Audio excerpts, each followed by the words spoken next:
इसमें पहला एमसीक्यू हमारे सामने मौजूद है। इसमें बताया गया कि एक वायर है जिसमें से 3 एम्पियर जो करंट है वो गुजर रहा है। आप ये बताएं कि 1 मिनट में उसमें से कितना चार्ज पास करेगा। तो हमारे पास करंट का फार्मूला होता है I is equal to delta Q over delta T. यहां से आप चार्ज की वैल्यू निकालें तो आपके पास चार्ज आ जाएगा I डेल्टा टी के इक्वल, और यहाँ पे आपको I भी गिवन है, कितना है 3 एम्पियर है, 3 पुट कर दें, टाइम 1 मिनट है, 1 मिनट 60 सेकंड्स के इक्वल होता है, 3 मल्टीप्लाइड बाय 60 हो जाएगा। तो चार्ज आपके पास 180 आ जाएगा। और चार्ज का यूनिट क्या होता है, कूलम होता है, इस लिहाज से 180 कूलम जो है ऑप्शन डी हमारे पास करेक्ट ऑप्शन। नेक्स्ट एमसीक्यू पे आ जाएं। Ampere second stands for the unit of. Ampere second किस चीज का यूनिट है? हमने ऑलरेडी देखा है अभी पिछले एमसीक्यू में ही कि हमारे पास delta Q I delta T के इक्वल। तो यही इक्वेशन यहाँ पे हम डायरेक्ट पुट करते हैं, delta Q is equal to I delta T. तो यहाँ पे एम्पियर जो है वो हमें पता है कि वो करंट का यूनिट है, सेकंड टाइम का यूनिट है, और ये दोनों मल्टीप्लाई करें तो हमारे पास चार्ज आ जाता है। इसका मतलब है कि एम्पियर सेकंड जो है वो हमारे पास चार्ज का यूनिट होगा। चार्ज का वैसे यूनिट जो है वो कूलम होता है। तो एग्जाम में ये भी पूछा जा सकता है कि एम्पियर सेकंड किसके बराबर होगा। तो उस सूरत में अगर आपको यूनिट्स दिए गए हो तो आपने बताना है कि ये कूलम के बराबर होगा। नेक्स्ट एमसीक्यू आपके सामने है। इसमें ये बताया गया है कि बैटरी ने कितना चार्ज मूव किया है और कितना टाइम लगा है, और आपने उसमें करंट की वैल्यू बतानी है। आपको पता है करंट का फार्मूला होता है I is equal to delta Q over delta T. यहां से आप चार्ज की मिकदार पुट करें 40 कूलम्स, टाइम की वैल्यू पुट करें 20, कैंसल आउट करें, आपके पास 2 आंसर आ जाएगा, और करंट का यूनिट एम्पेयर होता है। तो ऑप्शन बी यहाँ पे करेक्ट होगा। नेक्स्ट एमसीक्यू है। यहाँ पे ये बताया गया है कि इतने इलेक्ट्रॉन्स जो हैं वो पास कर रहे हैं किसी कंडक्टर में से 1 माइक्रो सेकंड के अंदर। माइक्रो ऐसे लिखना चाहिए था, 1 माइक्रो सेकंड के अंदर पास कर रहे हैं। आपने करंट की मिकदार बतानी। तो सबसे पहले तो आपको चार्ज पता होना चाहिए कि चार्ज कितना पास कर रहा है। तो चार्ज की मिकदार मालूम करने के लिए इलेक्ट्रॉन्स की तादाद लें पहले, कितने इलेक्ट्रॉन्स हैं, एक इलेक्ट्रॉन पे चार्ज कितना होता है उससे मल्टीप्लाई कर दें। ये आपके पास टोटल चार्ज आ गया है जो वायर में से गुजरेगा। अब आपने करंट फाइंड करना है। तो I is equal to delta Q over delta T के इक्वल होता है। यहां से डेल्टा टी से डिवाइड करें 1 माइक्रो सेकंड यानी 1 इंटू 10⁻⁻6 सेकंड्स। अब इसको सिंप्लीफाई करें, 1.6 आ जाएगा, 10 की पावर 7 ये वाली, और ये -6 है, ऊपर जाके इसको +6 कर लें, और -19। तो ये 7 6 13, 13 -19 -6, 1.6 इंटू 10⁻⁻6 आंसर आ गया, और करंट का यूनिट एम्पेयर होता है, और ऑप्शन डी यहाँ पे करेक्ट ऑप्शन। नेक्स्ट एमसीक्यू है, the direction of electronic current is. Electronic current की क्या डायरेक्शन होती है? आपको पता है कि अगर आपके पास कोई सर्किट है, उसमें आपके पास एक बैटरी लगी हुई है, तो इलेक्ट्रॉनिक करंट हमेशा नेगेटिव टर्मिनल से पॉजिटिव टर्मिनल की तरफ फ्लो करता है, जबकि कन्वेंशनल करंट पॉजिटिव से नेगेटिव की तरफ फ्लो करता है। तो इसकी डायरेक्शन फिर इस लिहाज से अपोजिट टू कन्वेंशनल करंट होती। Electronic current exist due to the movement of. Electronic current में असल में क्या चीज मूव कर रही होती है? जैसा कि नाम से जाहिर है, इसमें इलेक्ट्रॉन्स मूव कर रहे होते हैं, और यहाँ पे आपको इलेक्ट्रॉन्स की ऑप्शन नहीं मिलेगी। इलेक्ट्रॉन्स के ऊपर नेगेटिव चार्ज होता है, तो इस लिहाज से नेगेटिव चार्ज वाली ऑप्शन यहाँ मौजूद है। तो ऑप्शन बी यहाँ पे करेक्ट होगा। नेक्स्ट एमसीक्यू पे आ जाए। ये हमारे पास टॉपिक अब चेंज हो गया है, नेक्स्ट टॉपिक आ गया है करंट थ्रू मेटालिक कंडक्टर्स। इससे रेलिवेंट ये एमसीक्यू है। When there is no electric field current through the circuit is zero because, यानी जब आपके पास कोई कंडक्टर है उसके अंदर कोई इलेक्ट्रिक फील्ड आपने अप्लाई नहीं किया, कोई बैटरी नहीं लगाई, तो ऐसी सूरत में करंट जीरो क्यों होता है? तो करंट के जीरो होने की वजह ये होती है कि इलेक्ट्रॉन्स जो होते हैं उनकी मोशन एंटायरली रैंडम होती है in the absence of electric field. जितने इलेक्ट्रॉन्स ऊपर को जा रहे हैं उतने ही नीचे को जा रहे हैं, जितने राइट डायरेक्शन में जा रहे हैं उतने ही लेफ्ट डायरेक्शन में जा रहे हैं। तो यहां से अगर ऑप्शंस देखें तो as many electrons move in one direction as in other. Next MCQ हमारे पास आ गया है magnitude of drift velocity is of the order of, कि आपके पास जो ड्रिफ्ट वेलोसिटी है उसका मैग्नीट्यूड आमतौर पे कितना होता है। तो ड्रिफ्ट वेलोसिटी जो है वो ज्यादातर उसकी वैल्यू मिलीमीटर पर सेकंड से लेके सेंटीमीटर पर सेकंड तक हो सकती है, और ये डिपेंड करता है कि आपकी वायर में करंट कितना फ्लो कर रहा है, उसका क्रॉस सेक्शनल एरिया कितना है, उसके अंदर इलेक्ट्रॉन्स की डेंसिटी कितनी है, इलेक्ट्रॉन्स पर यूनिट वॉल्यूम कितने। तो ये सारी चीजों पर डिपेंड करता है, लेकिन वैल्यू नॉर्मली इस रेंज में लाई करती है। तो इस लिहाज से हमारे पास जो मोस्ट सूटेबल ऑप्शन है वो ऑप्शन बी है। अब हमारे पास नेक्स्ट टॉपिक है सोर्सेज ऑफ करंट। इसका फर्स्ट एमसीक्यू है electric generator converts dash energy into electrical energy. Electric generator में मैकेनिकल एनर्जी जो है वो इलेक्ट्रिकल एनर्जी में कन्वर्ट होती है। ऑप्शन सी जो है राइट ऑप्शन। नेक्स्ट टॉपिक आ गया इफेक्ट्स ऑफ करंट। एक current carrying wire produces around itself. जब एक वायर में से करंट पास कर रहा होता है उसके इर्द गिर्द क्या चीज क्रिएट होती है? तो बहुत सारे लोगों को ये लगेगा कि करंट जब गुजर रहा है वायर में से तो इसका मतलब है इसके अंदर से चार्ज फ्लो कर रहा है, और जब भी किसी जगह से पे चार्ज मौजूद होगा तो उसके इर्द गिर्द इलेक्ट्रिक फील्ड लाजमी हो। लेकिन यहां पे सिचुएशन डिफरेंट है। यहां से चार्ज मूव जरूर कर रहा है वायर के अंदर से, लेकिन wire as a whole neutral है किसी भी टाइम पे। मसलन आप वायर का ये हिस्सा ले लेते हैं, इसमें जितने इलेक्ट्रॉन्स हैं उतने ही प्रोटॉन्स भी। एज ए होल इसके ऊपर कोई चार्ज नहीं। इसका मतलब है इसके इर्द गिर्द कोई इलेक्ट्रिक फील्ड क्रिएट नहीं होगा। और हमें पता है कि जब भी किसी जगह से करंट गुजरता है तो करंट के गुजरने की वजह से उसके इर्द गिर्द जो है वो मैग्नेटिक फील्ड प्रोड्यूस होता है। तो ऑप्शन बी जो है वो right option. Next topic change हो गया हमारा ओहम्स लॉ। आपको पता है भाई ओहम्स लॉ क्या होता है, V is equal to IR होता है। अब इसी से रेलिवेंट हमारे एमसीक्यूज भी आएंगे। A source of 10 volt is applied across a 5 ohm wire, then the value of current। कि आपके पास जो वोल्टेज की वैल्यू अब आपको बताई गई है 10 वोल्ट है, रेजिस्टेंस भी बताई गई है, I फाइंड करना है। आपके पास इक्वेशन तो पहले ही मैंने लिख दी है। यहां से आपके पास I की वैल्यू आ जाएगी V/R। तो V आप पुट करें 10, R को पुट करें 5, कैंसिल करें, आपके पास 2 आंसर आ गया। और करंट का यूनिट होता है एम्पियर। तो इस लिहाज से ऑप्शन सी यहां पे करेक्ट ऑप्शन होगा। An electric bulb does not obey Ohm's law because, बहुत इंपॉर्टेंट एमसीक्यू है कि इलेक्ट्रिक बल्ब जो है वो ओम्स लॉ को क्यों ओबे नहीं करता।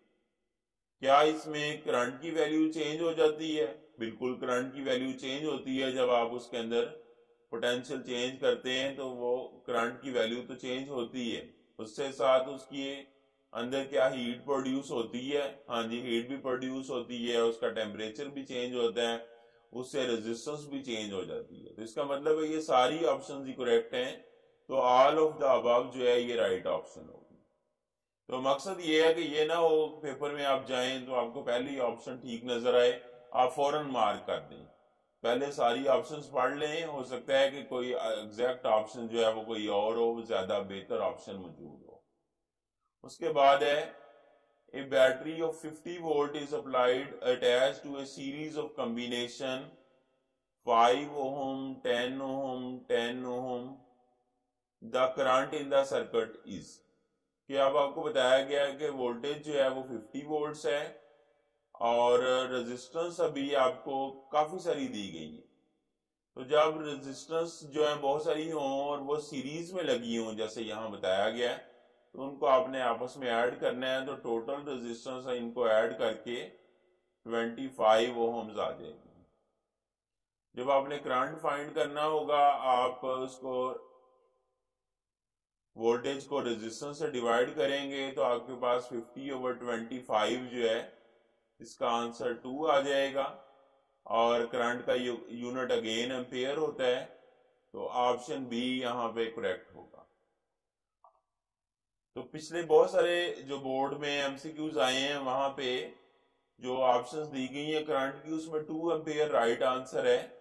लेकिन असल चीज ये है कि आपने जो है वो कॉन्सेप्ट को समझना है, सिर्फ आंसर याद रखने से आपको हो सकता है कि फायदा ना हो बल्कि नुकसान हो जाए। 1 ओम इज इक्वल टू, आपको पता है by V is equal to I R. अगर हम R की वैल्यू निकालते हैं तो वो हमारे पास आ जाती है V/I के इक्वल।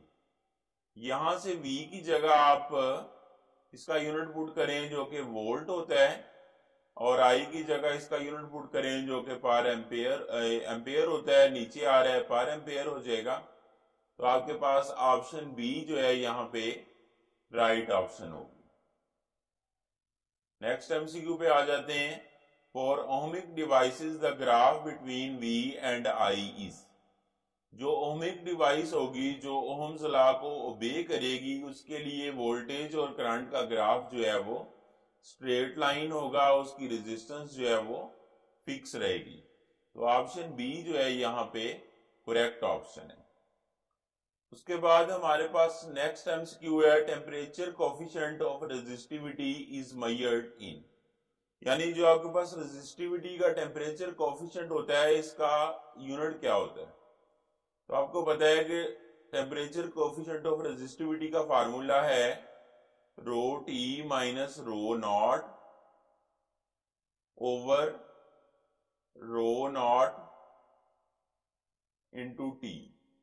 तो अगर यहाँ पे आप यूनिट्स निकालना चाहते हैं तो ऊपर देखें, इसके यूनिट्स भी रेजिस्टिविटी वाले होंगे और इसके यूनिट्स भी रेजिस्टिविटी वाले होंगे। तो ये आप यूनिट्स वाइज कैंसिल कर सकते हैं। तो पर टेम्परेचर के जो है यूनिट्स होंगे और टेम्परेचर का यूनिट जो है वो केल्विन होता है, तो ओवर में आ रहा है तो पर केल्विन, यानी ऑप्शन बी राइट ऑप्शन होगा। नेक्स्ट एमसीक्यू पे आ जाए। The material made of semiconductor and having negative temperature coefficient of resistivity is called.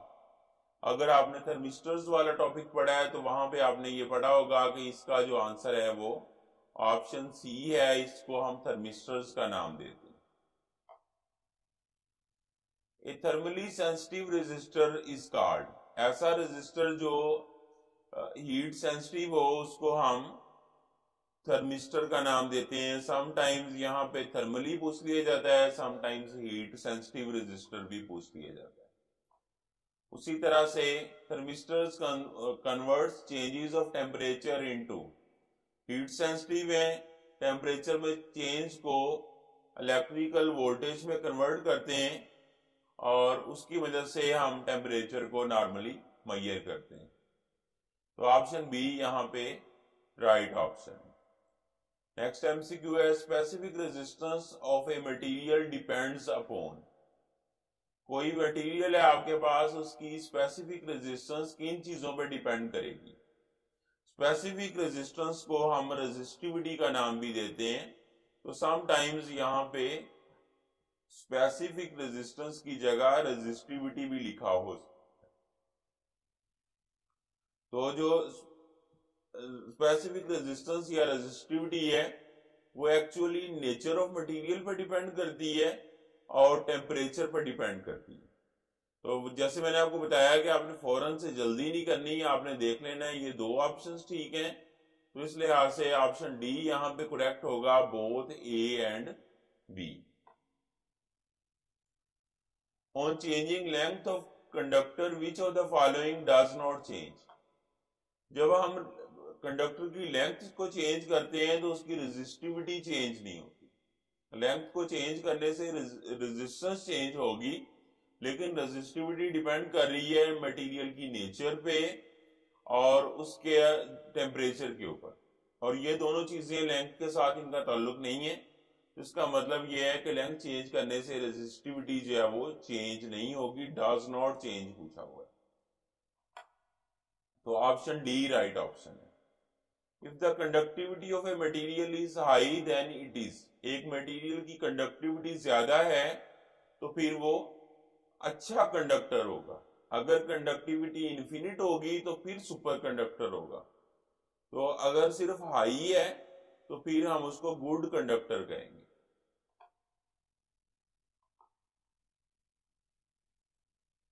By increasing the temperature of conductor the flow rate of charges. जब आप conductor का temperature जो है वो increase करते हैं, उसकी रेजिस्टेंस बढ़ती है। आपने टेम्परेचर इंक्रीज किया है, मैं ऐसे शो कर देता हूं, टेम्परेचर में इंक्रीज आ रही है, रेजिस्टेंस में भी इंक्रीज आ रही होगी। करंट और रेजिस्टेंस इनवर्सली रिलेटेड होते हैं। करंट डिक्रीज करेगा, जब करंट डिक्रीज करेगा चार्जेस का फ्लो रेट जो है वो भी ऑटोमेटिकली करंट के कम होने से फ्लो रेट कम हो जाएगा। तो ऑप्शन बी यहां पे करेक्ट ऑप्शन होगा। नेक्स्ट एमसीक्यू है, ए substance having the negative temperature coefficient resistivity out of the following is. इनमें से कौन सा सब्सटेंस है जिसका जो टेम्परेचर कोफिशिएंट है रेजिस्टिविटी का वो नेगेटिव है, यानी टेम्परेचर बढ़ाने से किस सब्सटेंस की रेजिस्टिविटी कम हो जाती है। वो असल में यहां पे हमारे पास जो है वो कार्बन है। आपने सेमीकंडक्टर्स के बारे में पढ़ा होगा कि सेमीकंडक्टर मटेरियल्स ऐसे मटेरियल्स होते हैं जिनका जब आप टेम्परेचर इंक्रीज करते हैं तो इनकी जो रेजिस्टिविटी है वो कम होती है। यहाँ पे सेमीकंडक्टर तो कोई भी नजर नहीं आ रहा, लेकिन कार्बन में कम से कम एक सिमिलरिटी है सिलिकॉन और जर्मीनियम से, कि ये भी फोर्थ ग्रुप से बिलोंग करता है। तो जितने भी एलिमेंट्स फोर्थ ग्रुप के होंगे उनमें ये कैरेक्टरिस्टिक पाई जाएगी कि अगर आप टेम्परेचर बढ़ाएंगे तो उनके अंदर जो कोवलेंट बॉन्डिंग है वो ब्रेक होगी और इलेक्ट्रॉन्स फ्री होंगे, और उसकी वजह से उनकी रेजिस्टिविटी जो है वो डिक्रीज करेगी। उनके टेम्परेचर कोफिशिएंट्स ऑफ रेजिस्टेंस या रेजिस्टिविटी एक ही बात है जब टेम्परेचर कोफिशिएंट की बात करें। वैसे रेजिस्टेंस और रेजिस्टिविटी डिफरेंट चीजें होती हैं, तो वो उनके जो है वो नेगेटिव होंगे, और इस लिहाज से यहाँ पे ऑप्शन सी हमारा राइट ऑप्शन है। इसके बाद हमारे पास नेक्स्ट एमसीक्यू है, the wire of resistance R is cut into two equal parts, the resistance of each part becomes r/2, what happens to its resistivity.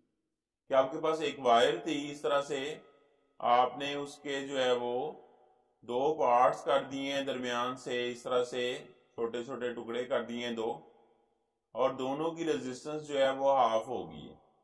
अब दोनों की जो वायर है उसकी रेजिस्टिविटी पे क्या इफेक्ट होगा।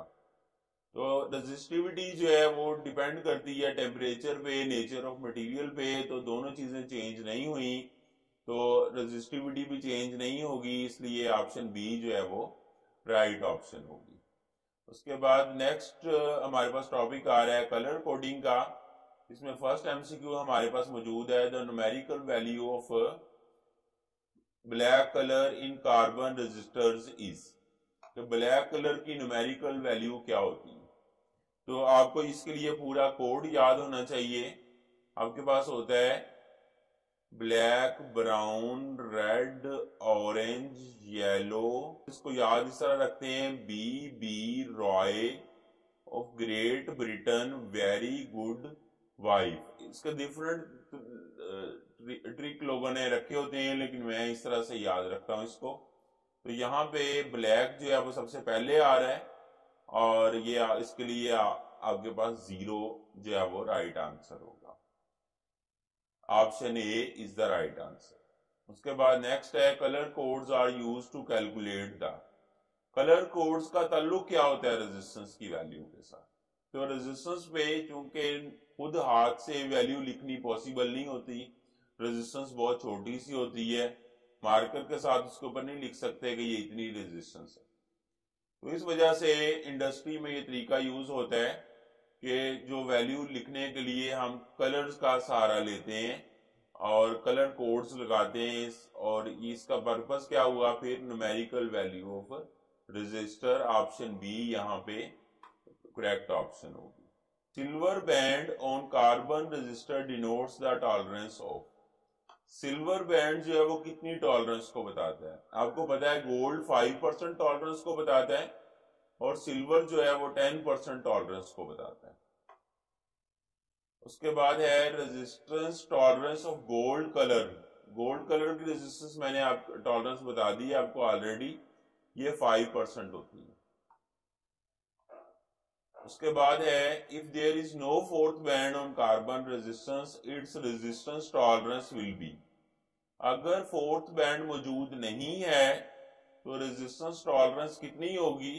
फिर 20% होगी। यानी गोल्ड के लिए 5%, सिल्वर के लिए 10%, और अगर कोई भी नहीं है तो फिर 20%।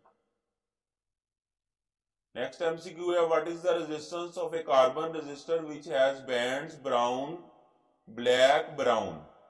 तो पहले ब्राउन है वो रिप्रेजेंट कर रहा है 1 को, फिर ब्लैक है 0 को रिप्रेजेंट कर रहा है, और उसके बाद ब्राउन है वो फिर आगे नंबर ऑफ जीरोस को रिप्रेजेंट कर रहा है। तो इसका मतलब है ब्राउन के अंदर 1 आता है, तो यहाँ पे 1 0 लगाना है, तो 100 ओम जो है ये यहाँ पे राइट आंसर होगा। नेक्स्ट एमसीक्यू हमारे पास मौजूद है, ए रियोस्टेट कैन ऑपरेट एज। एक रियोस्टेट जो है वो एम्पलीफायर या कैपेसिटर के तौर पे काम नहीं कर सकता, ना ही ये इंडक्टर के तौर पे काम कर सकता है। इसको हम यूज करते हैं एज पोटेंशियल डिवाइडर।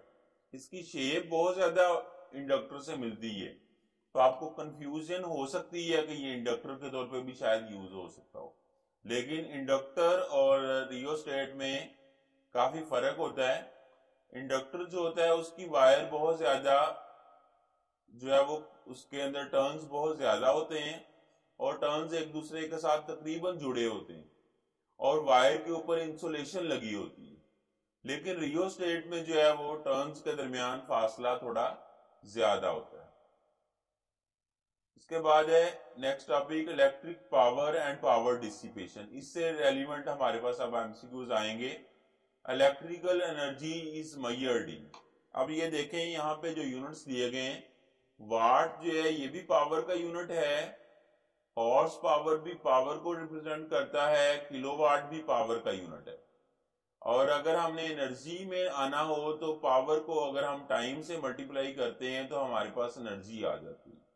तो यहाँ पे किलोवाट आवर जो है ये आपके पास इलेक्ट्रिकल एनर्जी का यूनिट है। जो आपके घरों में बिजली का बिल आता है उसके ऊपर जो यूनिट्स लिखे होते हैं वो असल में किलोवाट आवर होते हैं, कि इतने किलोवाट आवर आपने बिजली यूज की है। Heat produced by the passage of current through a resistor. Resistor में से जब करंट पास करता है तो उसके क्रॉस जो पावर प्रोड्यूस होती है उसका फार्मूला होता है आई स्क्वायर आर। और जैसे मैंने बताया कि एनर्जी जो है वो पावर को टाइम से मल्टीप्लाई करने से आती है, तो यहाँ पे हीट पूछी गई है, ये पावर को टाइम से आप मल्टीप्लाई कर दें तो आई स्क्वायर आर टी आपके पास ऑप्शन ए यहाँ पे करेक्ट ऑप्शन होगा। उसके बाद है the power of output of a lamp is 6 watt, how much energy does the lamp give out in 2 minutes.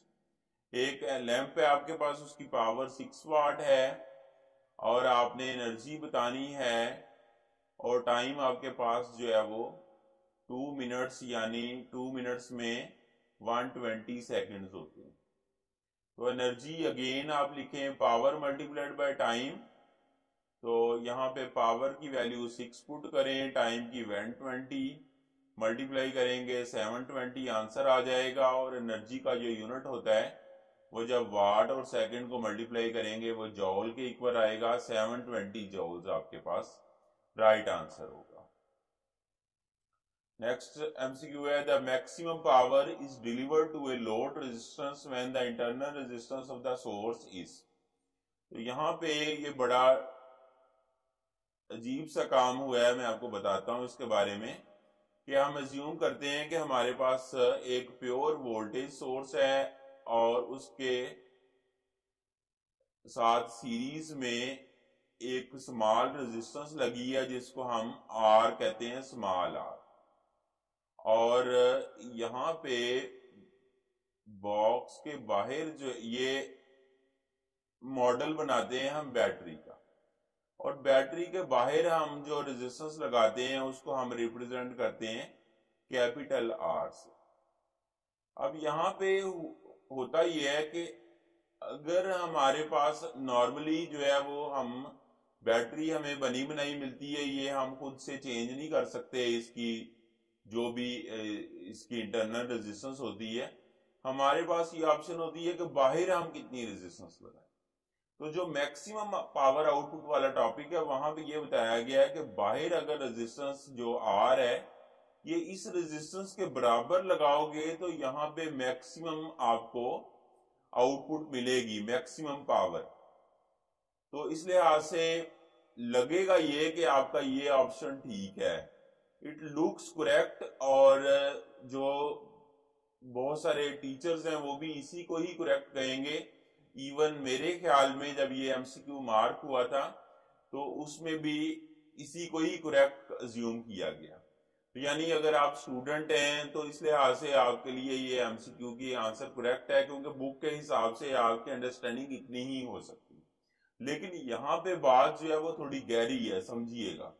जब हमें कहा गया है कि इंटरनल रेजिस्टेंस की वैल्यू जो है वो कितनी हो, इंटरनल रेजिस्टेंस ऑफ सोर्स कितनी हो कि हम मैक्सिमम पावर आउटपुट ले सकें, इसका मतलब है हमें कह दिया है कि हम इसको कंट्रोल कर रहे हैं।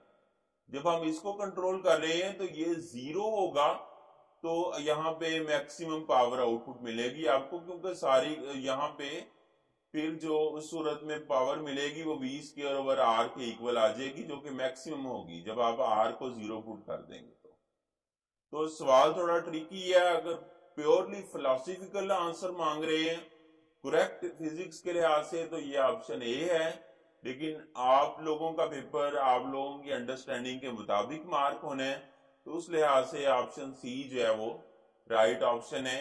ये एक्चुअली टू डिफिकल्ट है ऑप्शन जज करने में, और मेरा ख्याल है कि 10 में से 9 प्रोफेसर कम अज कम इस बारीकी को नहीं समझ सकते, तो स्टूडेंट से तो एक्सपेक्ट ही नहीं किया जा सकता।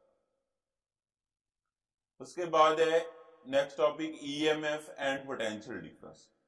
तो इसमें सबसे पहले पूछा गया है the terminal potential difference of A battery of internal resistance R and EMF epsilon is. तो इसका जो पोटेंशियल डिफरेंस होता है टर्मिनल, उसकी ये इक्वेशन आपने पढ़ी होगी, बुक में लिखी है। तो ऑप्शन ए यहाँ पे करेक्ट है। नेक्स्ट एमसीक्यू है pump which moves the charge against the force of electric field is. जो पंप इलेक्ट्रिक फील्ड के अगेंस्ट चार्ज को मूव करता है वो असल में क्या है, वो बैटरी है। बैटरी के बारे में ये कहते हैं कि ये एक पंप की तरह है जो चार्ज को पंप करती है, और हमेशा इलेक्ट्रिक फील्ड की जो फोर्स होती है, इलेक्ट्रिक फोर्स, उसके अपोजिट डायरेक्शन में चार्ज को पंप करती है। तो ऑप्शन सी यहाँ पे करेक्ट होगा। नेक्स्ट एमसीक्यू है the SI unit of electromotive force is. Electromotive force वैसे फोर्स नहीं होती, इसलिए इसका यूनिट न्यूटन तो बिल्कुल भी नहीं होता, और ये एनर्जी डिलीवर होती है पर यूनिट चार्ज। तो इस लिहाज से इसका यूनिट जो है वो जॉल पर कूलम्ब होगा, और इसको ऐसे रिप्रेजेंट कर सकते हैं। ऑप्शन सी जो है यहाँ पे राइट ऑप्शन है। Voltmeter is always connected in. Voltmeter को हम सर्किट के अंदर हमेशा रेजिस्टेंस के साथ पैरेलल में कनेक्ट करते हैं तो ऑप्शन ए यहाँ पे करेक्ट होगा। नेक्स्ट एमसीक्यू है, an ideal current source should have resistance. अगर करंट सोर्स है वो आइडियल है तो उसकी रेजिस्टेंस जो है वो इनफिनिट होनी चाहिए।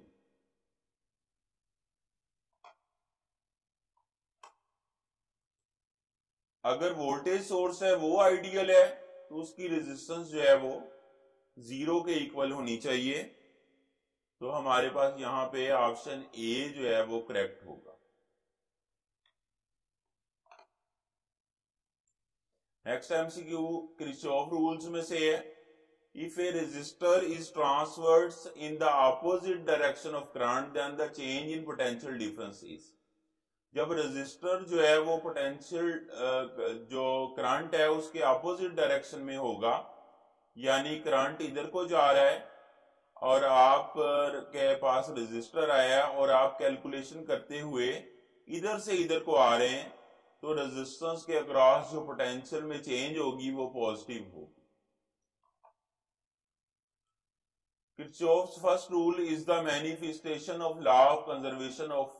फर्स्ट रूल जो है वो basically law of conservation of charge पे बेस है कि जितना करंट किसी पॉइंट की तरफ आएगा उतना ही करंट उसे अवे मूव करेगा, यानी जो टोटल चार्ज है वो कंजर्व रहेगा।